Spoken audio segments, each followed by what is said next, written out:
Kim. Pero, Kim, huwag ka na magduda. Mukhang sila naman ang pwede mag-ending. Ay, talaga? Oo. Oh Maganda my God. yung ano nila eh. Kinilig si Aiko Melendez sa naging revelations ng isang physic tungkol kay Paolo Avellino at Kim Chu. Kim Pao magkatuluyan nga ba sa huli?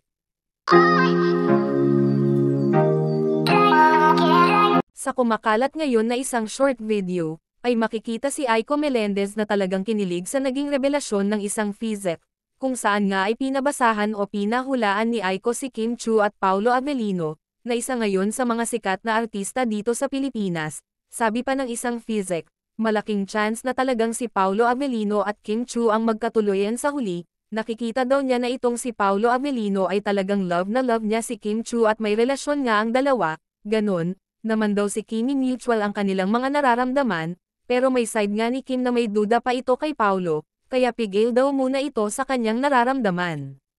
Maging maganda daw ang kanilang relasyon at kahit sa mga negosyo ay maging maganda ang kanilang pagiging business partner, kung sakaling magnegosyo ang dalawa, at ito pa, dahil sasabay daw ang Kim Pao sa Kat Den, na isa sa mga sikat din ngayon sa industry.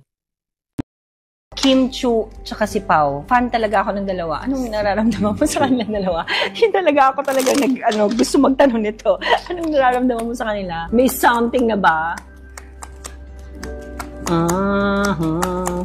Okay ha, mabait yung lalaki ha. Si Pao Avellino? Mukha Oo, nga. Alam mo, mabait yung na-meet ko siya. lalaki. Mabait. Medyo maduda lang muna si Si Kim? Si Kim. Pero, Kim, huwag ka na magduda.